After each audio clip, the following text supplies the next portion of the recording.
Fala galera, sejam muito bem-vindos à coletiva do Tidico. Gente, clima esquisito no São Paulo, né? Muito esquisito. São Paulo acabou de vir de um empate com o Ituano no Morumbi, coisa que, né? Bom, vamos falar de tudo aqui nesse vídeo, toda essa situação no São Paulo. O Ceni já revelou quem ele, né? Já tá revelando quem ele vai usar, quem ele não vai usar. Vamos falar de tudo aqui nesse vídeo. Galera, assim que a gente chegar na marca de 50 mil inscritos, eu vou sortear 2 camisas oficiais do São Paulo. Para participar do sorteio, basta se inscrever. Se inscreve aí, ative o sino e você já estará participando do sorteio de 2 camisas oficiais do São Paulo. Agora, modelo novo, modelo mais novo que tem. 2 camisas oficiais assim que a gente chegar na marca de 50 mil inscritos. E galera, deixa o like aí, vão deixando o like aí para dar aquela moral e compartilhem o vídeo.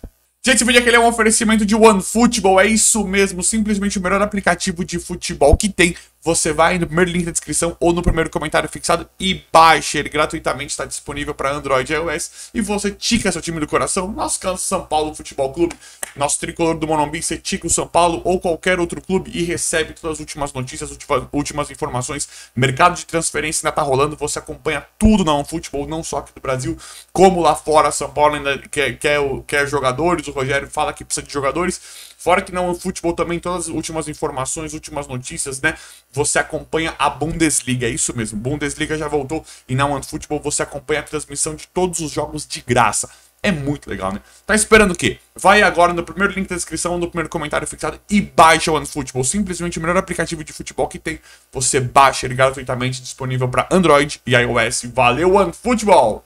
Galera, acredito que o meu desânimo e o desânimo de vocês não é por conta do 0 a 0 contra o Ituano, né? Não é o resultado em si, porque é claro que é um resultado ruim. Você, depois de toda essa repaginada que o São Paulo, não vou falar de reformulação, reforma, depois dessa repaginada que nós tivemos de 2022 para 2023, tava todo mundo ali, né, sedento de ver o São Paulo, todo mundo querendo, todo mundo com esperança, e aí uma outra atuação ridícula, com muitas desculpas, né, vão vir o Rogério principalmente falando, né, ponderando de novo por maus resultados. Se isso fosse uma vez ou outra, tudo bem, mas a gente sabe que não é. Acho que é por isso a nossa indignação. O Morumbi estava com 45 mil pessoas e nós vimos isso aí de novo. E galera, mas não é nem pelo resultado. Esse 0 a 0 contra o Ituano é horroroso, mas não é pelo resultado.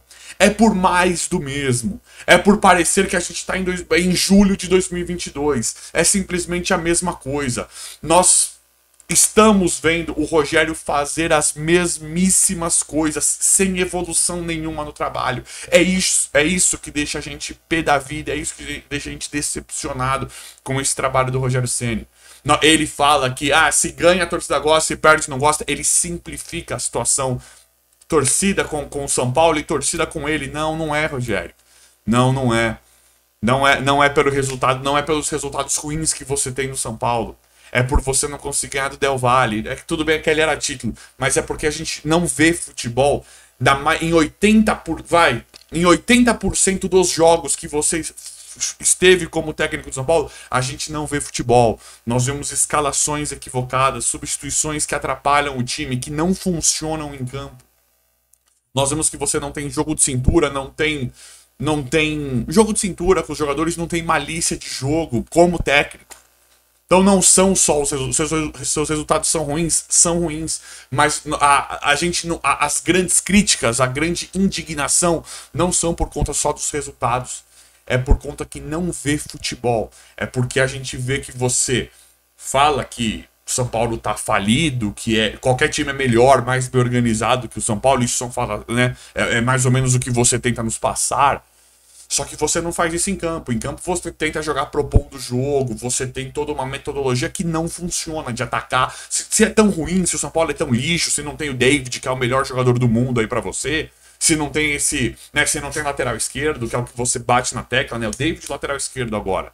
Que é tudo, o que você tem na mão é tudo muito ruim, é pior que o Ituano, é pior do que qualquer time que for pegar. Se você não tem esses caras, por que você não joga de uma forma mais criativa? Por que você não tenta dar um pouquinho mais a bola para o adversário e se expor menos? Nós poderíamos... Eu concordo que o Ituano, o Ituano foi muito mal também e não trouxe perigo nenhum pro São Paulo. Mas em dois lances eu falei, se o Ituano tem um ataque bom, poderia ter feito um gol no São Paulo. E não é porque eu sou não é que eu tô sendo... Né, não é tão complexo de enxergar isso. É porque você passa, eles se fecham lá e esperam uma ou duas bolas para te dar o contra-ataque e você continua caindo.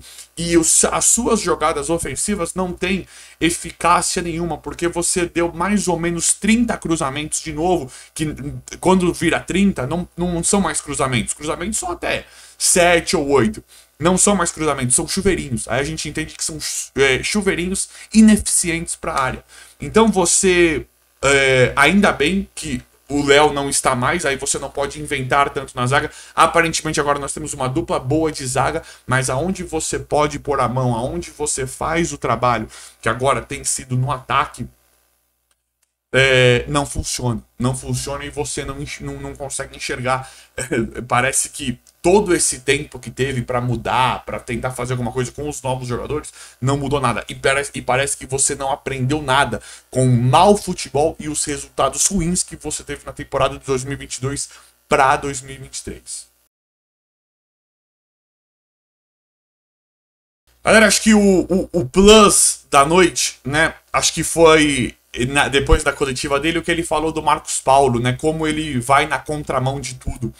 Ele colocou o Juan no lugar do Pedrinho. Acho que foi esse o grande o grande enrosco, né, para nós foi envolvendo Juan, Pedrinho e Marcos Paulo. E nada contra nenhum desses jogadores, tá, gente? Muito pelo contrário. Nós tivemos a fala polêmica da namorada do Pedrinho. Vou ler aqui para vocês, uma coisa muito esquisita, né? Mas enfim, ele coloca o Juan no lugar do Pedrinho. Eu gosto do Juan, viu, gente? Eu gosto do Juan, acho que o menino tem potencial, falta muito, o Juan não pode ser titular do São Paulo, o Juan não está pronto, mas eu gosto do Juan, acho que o Juan ele vai ser um bom jogador. Aí eu não vou nem comentar do Gabriel Neves pelo Orejuela, isso eu não vou nem comentar aqui nesse vídeo, tá, gente? Isso não é nem comentário. Mas vamos falar do ataque, né? Vamos falar do ataque. Aí ele tem o Juan ali, colocou o Juan, não entendi por que o Juan, aí ele falou que aí ele, na cabeça dele, ele vai contra todo mundo, fala que o Marcos Paulo, né, em paralelo ao Juan, ele fala que o Marcos Paulo não pode ser o ponta. Não é que ele fala, né, ele não fala claramente, mas ele dá a entender que o Marcos Paulo, ele vai centralizar o Marcos Paulo de um segundo atacante ou de um centroavante. Um falso 9, alguma coisa nesse sentido que não dá. Eu sei que eu não entendo o que ele fala e vocês também não vão entender. Aí ele coloca o Juan no lugar do Pedrinho porque ele não arma o time para jogar com pontas. Ele tinha um ponta, que era o Pedrinho, e aí ele tira e coloca o Juan, que é um cara mais centralizado. Aí ele põe o Juan na ponta e fala que tava sem o Alisson. Que conversa é essa? Ele colocou o Juan no lugar do Pedrinho, que são características completamente diferentes. Ele pediu a temporada passada inteira um ponta, um cara rápido, velocista. E quando chega, mas ele pediu o David, ele pediu outros caras, não sei o que, ele pediu o Mendonça. Beleza, tá bom. Pode não ter chegado exatamente o que ele pediu. Mas o Pedrinho e o Marcos Paulo são os que mais chegam perto de pontas.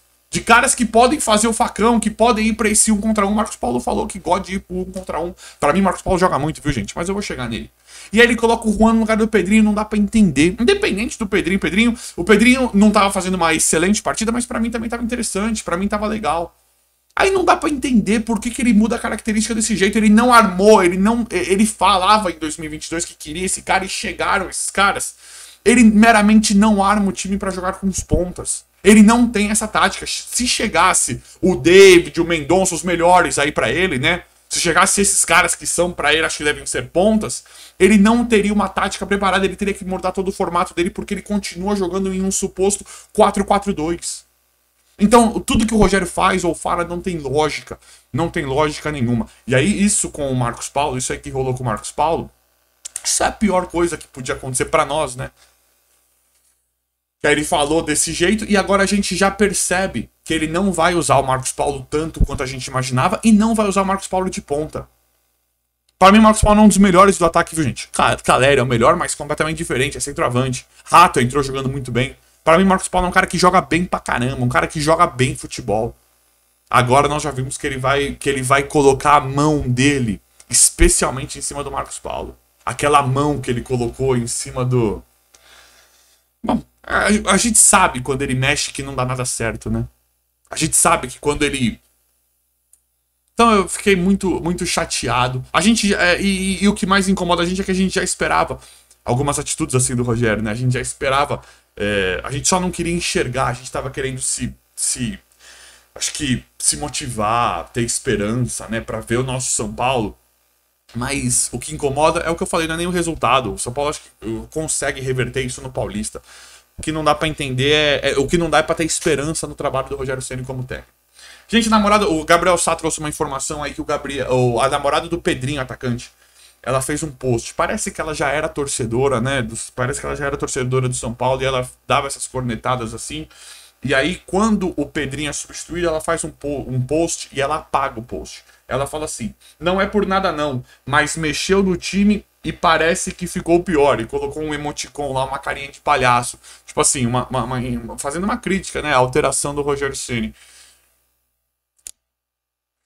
Não é segredo pra ninguém que ele mexe muito mal, né? Que só ele. E, gente, não é porque eu tô cornetando, não é porque eu sou negativo. Pra mim, o São Paulo, eu já falei aqui, quem me conhece sabe. Pra mim, o São Paulo tem time pra fazer muito mais com que. Não é terra arrasada. Pra mim, o São Paulo poderia fazer muito mais com o que tem na mão. Pra mim, tem bons jogadores. Não tem jogadores excepcionais de nível. Não tem, mas tem bons jogadores falando nível Brasil. E nós estamos perdendo um tempo, pra mim, com o Rogério Ceni por conta do que nós já sabemos, não é surpresa pra ninguém, tudo isso que ele faz, o que não dá pra entender. Ele insiste com o Pablo Maia. Eu gosto do Pablo Maia, mas o Pablo Maia não tá bem de primeiro volante. Pra mim, o Pablo Maia poderia ser o segundo volante, ou jogar com dois volantes, com o Luan e com o Gabriel Neves, mas ele não vai pôr, ele não faz. Ele não faz. E agora parece que a bola da vez é o Marcos Paulo, parece que o Pedrinho é um ponta, mas o Marcos Paulo também é. Daria para tentar fazer um Pedrinho, um Marcos Paulo e Caleri com um Rato ali. Aí você põe um Galopo na chegada. Daria para fazer algumas coisas. Mas ele vai pôr só dois atacantes, vai afunilar o meio de campo. Não tem solução nenhuma ofensiva de ataque. Porque é óbvio, ele acha que o São Paulo é menor do que qualquer time. E todos os times sabem que não é. A maioria sabe que não é. Então, quando pegar times de menor expressão, que vai pegar basicamente o ano inteiro, né? Tirando quando pega os grandes clássicos, Corinthians, Palmeiras, Flamengo, tirando quando pega time bom mesmo, a maioria das vezes os times vão se retrancar e vão ficar nesse joguinho aí. E ele não sabe como, e ele não tem solução nenhuma, ele não tem treinamento, ele não sabe como lidar com isso. Ele vai ficar com a maior posse de bola. Alguns jogos nós vamos ganhar por sorte, porque vai entrar uma bola, porque é o São Paulo, a camisa uma hora fala mais alto. Mas a tendência é, de novo, esse time travado. E não precisaria ser assim. Isso, a gente sabe que isso acontece porque, infelizmente, o Rogério Ceni, para mim, não está apto a ser técnico de um time da grandeza do São Paulo. Para mim, ele não tem chance nenhuma de ser técnico do São Paulo. Mas é isso aí. Comenta o que vocês acham. O vídeo hoje foi esse. Se inscreva no canal, ative o sino, vão deixando like. Obrigado e até a próxima.